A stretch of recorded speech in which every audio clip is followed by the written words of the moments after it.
Hello and welcome to Flying Bobbins. I'm Liz and today I'm going to be making one of these really useful and really pretty fold away shopping bags. It has a little lobster clasp on it. You can pop it in your handbag and then when you need a shopping bag you can just fold it out like so. And I just love using these all the time when I pop out to the shops, and if you sort of out and about and then you realise you need to grab something, it's really useful to put your groceries in, or books, or on the school run for all those bits and pieces that you need to take. When it's folded out, this makes a handy little pocket and keyring as well. So it's a really cute design. I've been working on it for a little while now, and it's available in a few different colours, including some lovely Christmassy fabrics as well. I think it makes a really nice present, or just something nice easy project for you to make for yourself when you get the urge to get your sewing machine out. So I'm going to use one of my Flying Bobbins sewing kits. Let's open it up and see what's inside. Here's my sewing kit. Inside you get everything that you need to make our fold away shopping bag. Get 1/2 metre of printed cotton, and that's at 112 centimetres wide, and that's just the right amount for your bag. 1.3 metres of tape, webbing tape for your strap, nice and lightweight. A piece of ribbon and a lobster clip so that we can make our little clip to go on the side. And if you choose to add this to your shopping bag as well, you'll get your matching thread in there. So that's everything that comes in the box, and you'll get your instructions as well. Now, as well as all of this, you're going to need your sewing machine and your ironing board set up, and then you're going to need either your rotary cutter or some scissors, a ruler, some thread snips, a chalk pen or a fabric marker, something to turn out your corners with, some wonder clips or pins, and just in case, your good old unpicker, because you never know when you're going to make friends with that, and a ruler or a tape measure as well. So if you gather your tools, get yourself set up, and we'll talk you through all of the steps that you need to do to make this shopping bag. First thing that I want to do is just remove the selvage from my piece of fabric. So with the fabric folded in half, I'm just going to use my rotary cutter to get rid of that. If you don't have a rotary cutter, that's absolutely fine. Just use your scissors and carefully trim away those selvages. I do a lot of cutting, hence why I have my rotary cutter at my side. There she goes. And I keep those selvages because I find them really useful to tie up little bundles of fabric for when I'm making a project. Now, the first thing that you want to do is you're going to cut a 20 centimetre wide strip. So measure from here 20 centimetres, and then you're going to cut off your strip. So you're dividing your fabric. What you're going to end up with is this 20 by 50 centimetre strip, and that's going to be your pocket that you're going to fold your bag into, and then the remaining panel you will use to make your bag itself. And I am going to use again my rotary cutter for this. I can just measure out 20 and draw a line on my a chalk mark line on my fabric that I can follow, or I've got this handy quilter's ruler with the squares on, so I could just use the 20 mark there. I'm just going to use a chalk pen so it's easier for you to see. So there's 20 there and 20 there. Hopefully, I don't know if those pink marks will show up. It's a beautifully sunny day today, but it does mean that the sun's shining in on this table, and I hope that you can see everything. But I've just marked 20 in a few places there. I'm just going to join that line up now and just go all the way along there with my rotary cutter to chop off that piece of fabric, keeping it all nice and square. With projects like this, if you can keep everything as true and square as possible, it will all go together really nicely at the end.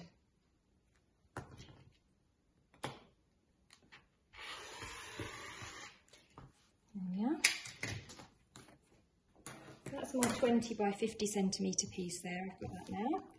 Just put that to one side, and then with the remaining fabric, I'm going to cut it in half. So I shall have 2 identical panels, and these will become my bag. So I'll just fold it together and cut it in half. Now, if you're using scissors, what you could do at this stage, make sure it's sitting nice and flat. Got a little crease on mine there.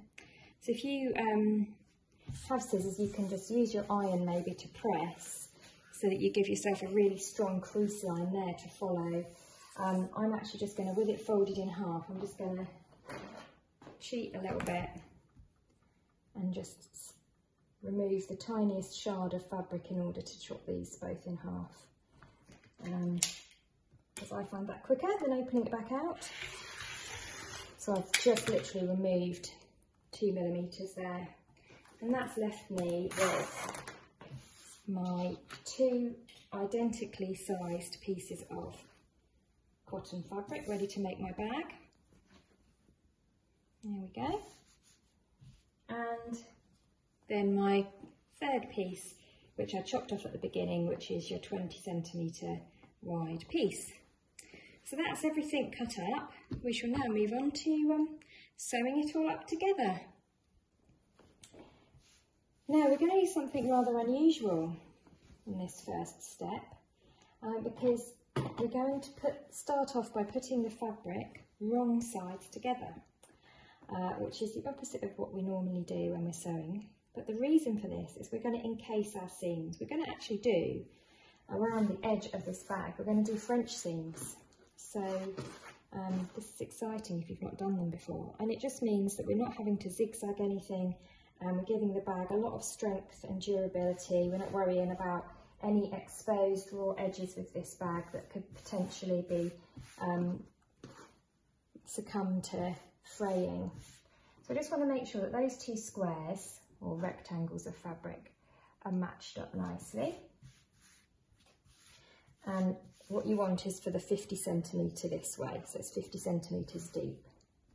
Then we take some wonder clips, and I'm just going to pop them around the edge. So we're just going to come all the way round the sides and the bottom. I'm going to leave the top open. Now this print is pretty much, doesn't matter which way round it goes. If you're working with a print that has a definite direction, then you're going to want to make sure that if this is the top of your bag, that your print is facing the right way. And you're going to leave the top open, and you're going to sew around the sides and the bottom in a big U shape. And you're going to just use quite a narrow seam allowance for that first seam. Oops. So what I do with the first seam along here is I'll just use the edge of my sewing machine foot, and I'm just going to come down here and pivot at the corner all the way along, pivot again, and all the way back up to the top there. So the raw edges of my 2 pieces of fabric are matched up together. I'm going to just use the default straight stitch on my machine, and I'm just going to come all the way down there. And I am just using the edge of my sewing machine foot as a guide to line that up against the edge of my fabric. So my seam that I'm sewing with is, oops, something's got caught up under there, it's just the thread tail. So yeah, my default stitch, and I just want to keep a nice narrow seam allowance. What's going on here? Oh, I had a really long thread tail and it was caught up underneath. So if that happens to you, just make sure you leave your needle down in your fabric, lift up your foot, and then pull all the threads free, from around the back. Let's keep going. Okay. So you end up with approximately a 0.5 centimetre seam allowance, just by looking at the edge of your foot, and you'll notice that I'm sewing right sides facing me, so wrong sides together. When I come down to this corner here, I shall just judge it by eye how far to go, and I want to just leave the needle down in my fabric, lift my presser foot and swivel it round. That looks about right. Happy with that. And off I go along the next edge. I'm going to carry on back up to the top again, leaving the top open. And I shall see you for the next stitch. There you go, so that's been sewn all the way down and round and back up again, and leaving this top part open. There you go. So it's like it kind of looks like a bag, surprisingly enough. Now, we need to give this a bit of a trim, so I'm just going to use my little snips and I'm just going to cut across those corners to remove any bulk for when we turn this through. Okay, let's hold that up so you can see. Can you see how I've just trimmed across that corner there, and I've trimmed across that corner there. Now, I've been quite good with keeping my seam allowances nice and narrow. If yours have gone a bit bigger, then you could get your fabric scissors and just trim down along here, along the bottom and along the edge. So you want to kind of leave yourself with roughly ½ centimetre there. The next thing that you do once you're happy and you've trimmed everything down is we're going to turn that inside out. And I'm just going to poke out those corners there with a little pokey tool. And if you haven't got a little pokey tool or a corner turner, what's it called? I don't know, corner turner. Sounds funny. Then you could use a chopstick or a kebab stick or something like that. I wouldn't suggest using a biro in case you end up drawing on your fabric. A knitting needle is a perfect one actually, if you also love knitting. There, now I like to give this a little press now at this stage, just to make sure that those seams are nice and rolled right to the edge. Because the next step that we're going to do is we're going to basically repeat what we've just done, but this time a bit more familiar. We're right sides together. And what we're going to do is we're going to sew again, but this time with a 1 centimetre seam allowance, and that is going to encase all of the seam that you just made. So this seam allowance here will end up being hidden inside there. So you have a lovely neat finish on the inside and on the outside with no raw edges showing. And that is a French seam for you. Now French seams you can use on, if you're making yourself a lovely chiffon blouse, something that's maybe a little bit sheer, or lingerie nightwear, anything that's a bit more lightweight and a bit more sheer, and you don't really want to zigzag it or overlock it because it's going to show through to the right side, you can just do a French seam like this. And it takes a bit of time, but I think it's such a nice finish that it's really worth the effort. And it sounds posh.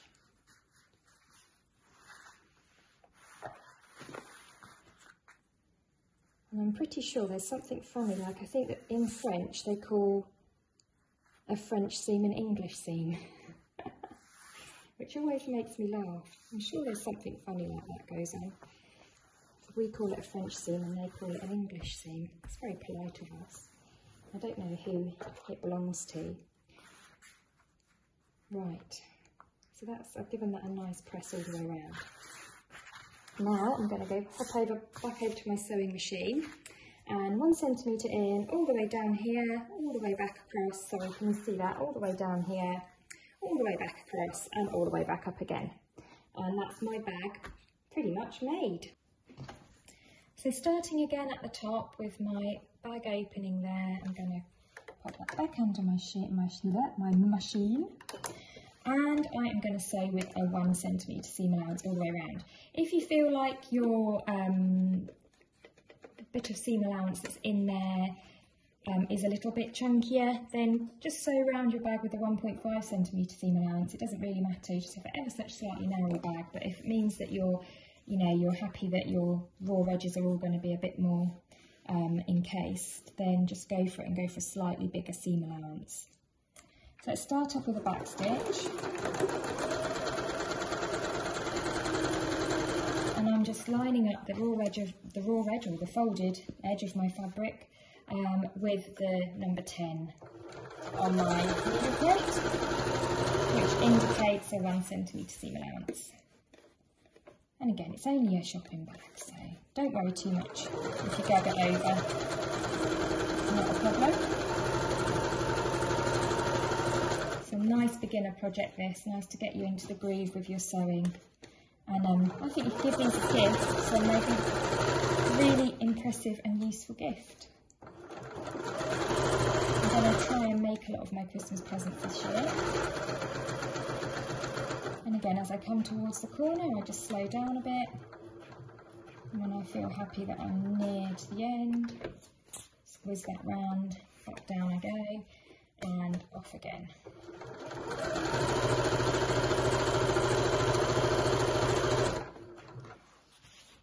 I'm going to carry on and I'll see you for the next stage. And there you have your bag. We're going to do something fancy now. At the bottom we're going to make a little gusset, and this helps it to fit into its little papoose, its little pocket, and it also gives the bag a bit of body, and it's just a nice thing to do. I just think it looks nice. So we're going to make a gusset, just fold this in on itself, and we're going to make that 4 centimetres deep from the edge there. Oh gosh, look at that. I must have done this before. That's exactly 4. I know what I'm doing, you know. Here we are, 4 centimetres there. Same on the other side. Just take this bottom corner here and fold it in. And just measure that you folded 4 centimetres. There we go, a couple of clips in place there. And then what we're going to do next, very simply, is we're just going to go back over the top of our stitches, and we're just going to stitch down there, and then we're going to stitch down there. So we're just going to stitch down our fold. When we turn our bag through to the right side, it will make a really nice little feature at the bottom of our bag. So there's my fold. It's folded over by 4. Again, doesn't matter if it's 3.5 or if it's 4.5, but about 4 centimetres is good. I'm going to go back over my stitches that I already did, and I'm just going to stitch over the top of them to hold that pleat down.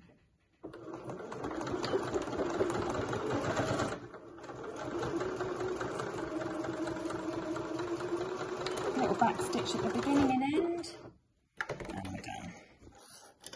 And then I'm going to do the same on the other side. I can move that clip out of the way.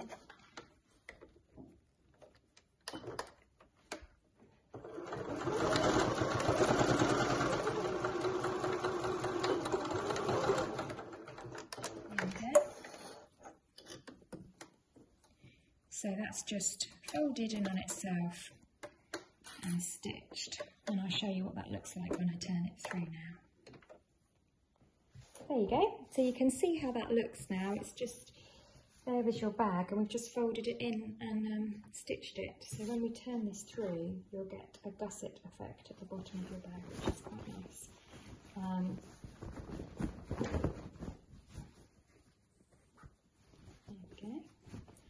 And it kind of folds in on itself like that. So once you can sort of almost give it a little press if you like. Can you see that little feature there? So it means that your bag kind of almost wants to fold in on itself a little bit. There you go, same on both the corners there. So we're going to set that aside now for just 1 second, and we're going to go on to working on the little pocket that's going to sit at the top here.